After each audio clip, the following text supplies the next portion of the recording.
بەناوی خوای گەورە هاوڵاتیانی خۆشەویست سڵاوتان لێبێ لە ڕاستیە ئامانجی ئەم کەمپینە بۆ ئەوەیە کە کوردانی ڕۆژاوا ئەمڕۆ لە میحنەتان پێویستمان بەوەیە هەموو لایەک هاوکاریان بکەین بۆ ئەوەی یارمەتیان بدرێت و ئێمەش هەموو کوردەکان ئاگاداری ئەوەین کە ئەوان لە زەرفێکی تاڵان پێویستیان بە هاوکاریە و ئەمەش ئەرکی هەموو کوردانە لە هەر شوێنێکی دنیا کە هاوکاری براکوردەکانیان بکەن و ئەمڕۆ ئەو ڕۆژەیە کە ئەوان لە تنگانن ئێمەش پێویستمان ئەرکی سەرشانمانە ئەرکی نەتەوەییمانە کە هەرچی چەند بتوانین هاوکاری مادیان بکەین بۆ لەم ڕۆژە ناخۆشەدا لەم ڕۆژە سەختەدا سوپاسی هەموو ئەو کەسانەکەین کە بەم کەمپینە هەڵدەستێن و دەستی هاوکاریش درێژ دەکەن. دووبارە سوپاس بۆ هەموو ئەو کەسانەی کە هاوکاریمان دەکەن لەم بوارەدا.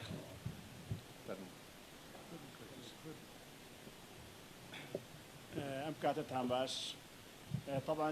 بەتەکید ئێستا هەمومان ئاگاداری ئەوە زانین کە لە ڕۆژاوا لە کوردستانی سووریا ڕوودەدات بەڕاستی و دەبینین کە ئاوارەکانی عەفرین جارێک ئاوارە بوون بۆ ناوچەی شەهبا، ئێستا جارێکی تر ئاوارە بوونەوە بۆ ناوچەی تەبقە و ڕەقە و ناوچەکانی تری ژێردەسەڵاتی خۆسەر و لە سای هەڕەشەکانی داگیرکەران جارێککە لەوانەیە خەڵکی تریش خوا نەخواستە ڕوبەڕووی ئاوارەی تر ببنەوە کە هیوادارین ئەوە ڕوونەدات، بەڵام هەر لە ئێستادا بە سەدان هەزار ئاوارە لە سەرما لە نەبوونی لە وەزعێکی مرۆیی زۆر ناخۆشدان. دیارە قەدەری کردوایە لە هەر چوار پارچەکە هەمیشە دەبێ بەم مەئساتانەدا بڕۆین و کەسیشمان نییە پاڵپشتەکان تەنها خۆمان نەبێت، بەڵێ بە دڵنیاییەوە هەمومان دەزانین بار و باری دارایی هەمووان خراپە لە سای ئەم بێموچەیە، لە سای ئەم وەزعی کە ڕووی بەڕووی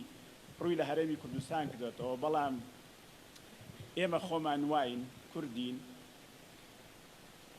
ڕاکردن لە کوردبوون کارێکی نامەحاڵە و ئەو واقعە کە هەمومان تیایداین. ئەمڕۆ لەوانە دوێنێ لە ئێمە بووە، لەوانەیە سبەینێش دووبارە لە ئێمە بێتەوە. لە ڕووی مرۆییەوە هەرچەندە باری ئابووریمان خراپ بێت، بەڵام هەر یەکەمان دەشێت شتێک لە خۆی بگرێتەوە جگە لە ڕۆ مادیەکەی لە ڕۆ معنەویەکەشەوە بۆ ئەوەی برایانمان لە ڕۆژاوا هەستکەن کە خەڵکی تر کە هاوخوێنیان لە پشتیانن و لە بیریان ناکەن. بۆیە بەڕاستی ئێمەش هەمومان لەو قۆناغە تێدەگەین کە خەڵکی باشووری تێدایە، بەڵام لەگەڵ ئەوەشدار هەمومان پێویستە هەوڵ بدەین لە ڕووی مرۆییەوە، لە ڕووی نەتەوەییەوە، لە ڕووی ئەوەی کە هەمان هاوچارە نووسیەوە، ئەوەی کە پێمان بکرێ هەر یەکە و لە ڕووی مادیەوە هاوکاری ئەو براو خوشکانەمان بکەین کە لەوێن ئەو منداڵانە بکەین کە ئێستا لەژێر سەرمادان، لەژێر نەبوونیدان، لەژێر وەزعی ناخۆشی کارەساتی مرۆییدان. هەمومان ئەگەر خۆمان بخەینە جێی ئەوان لەم کاتەدا بە دڵنیاییەوە بەشی ئەوەمان هەیە کە بیبەخشین. هیوادارین هەر هەمومان هەر کەسە بە جۆرەی توانای خۆی بەشدار بێت لەم پرۆسە مرۆییە نەتەوەیی و نیشتیمانیەدا. زۆر زۆر سپاس. دیارە دۆخی ڕۆژاوا بەبەر چاوی هەمومانەوە بە قۆناغێکی زۆر دژواردا تێدە پەڕێ. ڕۆژاوا ڕوبەڕووی سێ هەڕەشەی زۆر گەورە بۆتەوە کە هەڕەشەی دینی توندڕە و هەڕەشەی نەتەوەپەرستی عەرەب، هەڕەشەی نەتەوەپەرستی تورک. بەڵام لە بەرامبەر ئەوەدا سێ ڕەگەزی گرنگیش هەن کە بەرەنگاری ئەو سێ هەڕەشەیە دەکەن. یەکێکیان کوردانی ڕۆژاوا بۆ خۆیان بەو هیمەت و بەو هێزە چەکدارەی بەو ورە بەرزەی کە ڕوبەڕووی ئەو هەڕەشانە دەبنەوە، هەروەها دەوڵەتانی ڕۆژاوا کە زەمنێکی زۆر کوردانی ڕۆژاوا ڕوبەڕووی داعش بوونەتەوە، داعشیان تێکشکاندووە. ڕۆژاوا قەرزداری کوردانی ڕۆژاوایە، لە پاڵ ئەمانەدا ئەرکی ئەخلاقی و نەتەوەیی و مرۆیی ئێمەیە وەکو کوردانی باشوور وەکو کوردانی باشوور لێرە یا لە هەر شوێنێکی دنیا هەین بە دەنگ هاواری ئەوانەوە بچین کۆمەکی داراییان بکەین کۆمەکی معنەویان بکەین بەردەوام بین لە پشتگیریکردن و لە پشتیوانی کردنیان هیوادارین بتوانین بە هەمومان کارێک بکەین کە ببێتە مایەی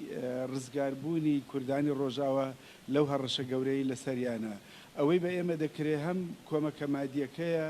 هەمیش کۆمەکە معنەویەکەیە هیوادارین بە هەمومان بتوانین ئەو ڕۆڵە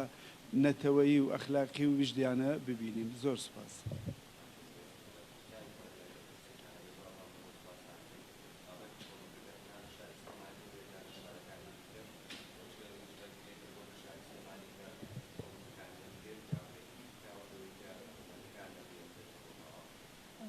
ئێمە لە شاری سلێمانی سێ بنکەمان هەیە بنکەی ڕێکخراوی ئازادبوون و ئەمنە سوورەکە و ئیدارەی خۆسەری ڕۆژئاوا و لە شار و شارۆچکەکانیش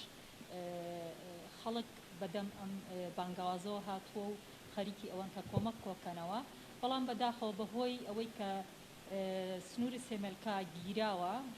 ڕێگە نادرێ هاوکاریەکان بگەێنرێتە ڕۆژئاوا و داوامان کردووە لە ڕێی یاداشتێکەوە کە داوا لە حکوومەتی هەرێمەکەین کە ئەو ڕێگەیە بکاتەوە بەداخەوە تا ئێستا هیچ وەڵامێک نییە بەڵام هەوڵی کەسی هەر هەیە بۆ ئەوەی کە ئەگەر خەڵکانێک کە بەهۆی ئەم بارودۆخە داراییە خراپەی کە باشووری تایە ڕەنگە بتوانێت شتێک لە خۆی ببووری شتومەکی ناوماڵەکەی بێنێت بۆ بەتانی بەتایبەت کە لەم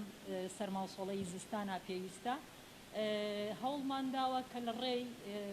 مانگی سووری کوردستانەوە یاخود لە ڕێگەی تری هەوڵی کەسیەوە کە ئەو شتومەکانە بگەێنرێ بەڵام تا ئێستا ئەوانە جارێ نەگەشتۆتە ئەنجامی خۆ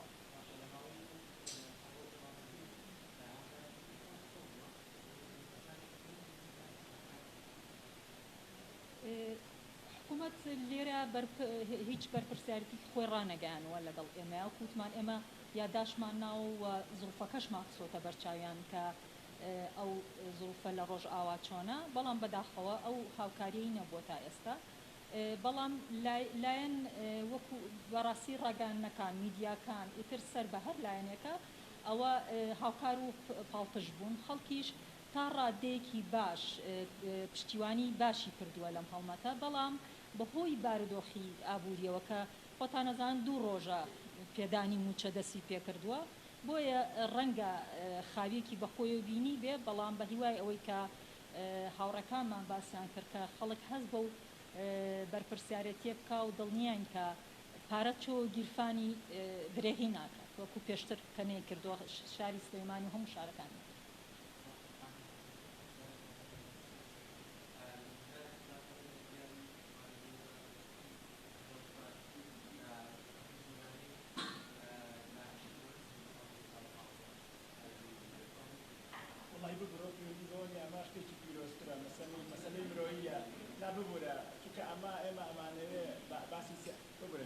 ئێمە هیوادارین باسی لەم پرۆسەیە مەبەستم هەرچەندە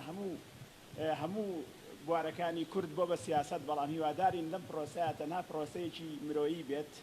ئێستا ئێمە خوشکوبرایانمان لەژێر مەترسی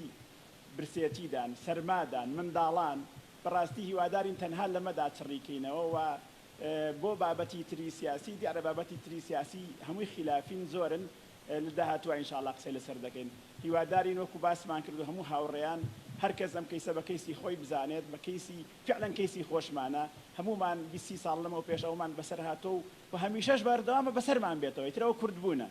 هیوادارین هەمومان هەست بە بەرپرسیارەت بکەین دڵنیاشی نەگەر تۆسێ بە عەقڵە جیفراوانەوە وەریگرین هەمومان بەشی ئەومان هەیە بە شتێکی کەمیش بێ بەشداری بکەین زۆر زۆر سپاس